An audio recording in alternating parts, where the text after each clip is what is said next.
everyone. I finally look human again in 2 months. I actually feel mostly like myself again. I've got a little bit of a tickle in the back of my throat, but I feel more like me, so that's really exciting news. I was going to wait and share this with you guys at the end of the month, but I feel so good, I think I'm going to share this now.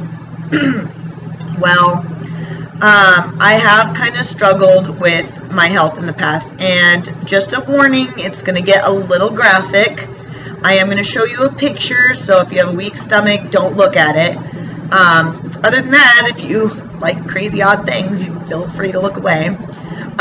This part's going to be a little bit graphic too, because I'm going to explain what's going on with my body, so if you don't like this, don't watch this video, but it's pretty crazy the stuff I've had to go through. So what I actually have is a blood clotting disorder, and it's a really rare form. They don't even have a name for it. What's weird is I only get blood clots to my liver, and with blood clots I also get these, like, it's kind of like varicose veins, and they can form on your esophagus, on your stomach, and in your small intestine. So it's kind of like oh my gosh, why am I blanking out? Okay, well, we'll keep talking and then it'll come to me. So you get these little like varicose veins, and they get very swollen like a balloon, and they can burst, and when they burst they bleed. So they just bleed down into my stomach. So that's what's called internal bleeding. It's not an ulcer or anything like that. I'm literally bleeding from my throat, my stomach, or my small intestines as they bleed into my stomach, and then either my stomach fills up and I throw up, or it goes out the other end. Now, I know what you're thinking. Oh, hemorrhoid. It's kind of like a hemorrhoid a little bit, but way more intense, and the color of blood is black. Like, it looks like coffee grounds. Not even kidding. And kind of smells like a skunk. So what happens when I get internal bleeding is that it's kind of like a diuretic, like you kind of have to go to the bathroom now, and it's called a black tarry stool, and because it looks like tar. It's just, you know, when blood dries, that's kind of what it looks like. And I'm sorry, but it's, you know, it's freaky, but this is what I have to go through, and that's why I want to explain that it's nothing to be taken lightly. And so the last 3 years, I've been in the hospital 3 times for internal bleeding, and I've had 2 banding operations where they did surgery on my throat, and they wrapped like these little rubber bands so that way I couldn't bleed anymore. It was crazy, and I couldn't talk for like 2 weeks. And this last time, my stomach filled up with blood so fast. So if you can imagine when you stuff yourself, that's what it feels like. And now here's the graphic photo. So if you can't stand graphic things, but this is what it looks like. I don't know if you can see that very well. That was my vomit, basically, into the toilet. It's black, and I had just a salad that day, so it was red and black. And like, you're thinking, because I lose so much blood, it's kind of like having a mini stroke. So I couldn't even think, and like in my head I'm trying to think like, well, when did I have coffee today, and like how did I eat coffee grounds? And then I kind of realized, I'm like, you don't eat coffee grounds, and coffee doesn't come out black in your stomach like that. And then I like showed my mom. I was like, is this normal? And she's like, no, you need to go to ER right now. And so I got to ER. Luckily, I got there fast enough that I did not throw up blood again. But like, I have to lay down or like kind of sit up. Like, I get really dizzy, and then if I sit up too long like this, like I will start throwing up more. But I can't lay down flat because my stomach hurts so bad because it's filling up with blood. So that's just what I get to go through, and then usually I have to get a colonoscopy, endoscopy, CAT scan. I'm there for a week. They check for internal bleeding. They can't figure it out, and then I'm back home. And then because they don't allow me to eat or drink the entire week I'm in the hospital, it takes me about a month to 2 months to kind of get back into play.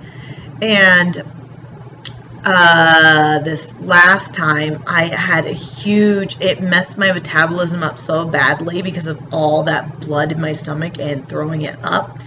Just eating an apple and I'd immediately get a migraine. Like, it was so bad.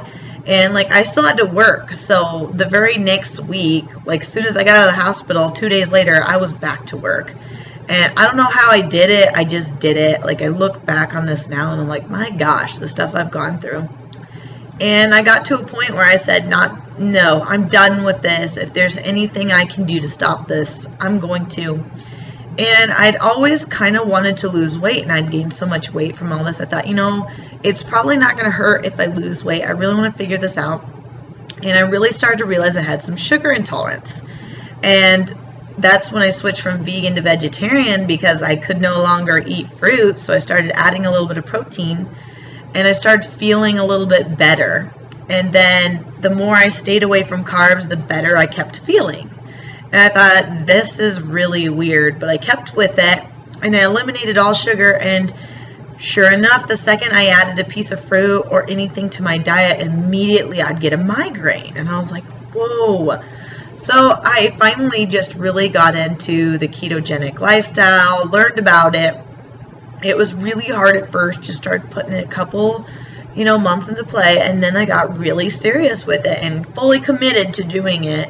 For just 2 months. I said, you can do this for 2 months and you can see how it goes, and you're going to do it all out. You can commit that amount of time to it and really try it out. And then if it doesn't work, it doesn't work. Well, within 2 months, I felt so amazing. I couldn't believe it. I dropped like 35 pounds. I felt incredible. The best I've ever felt.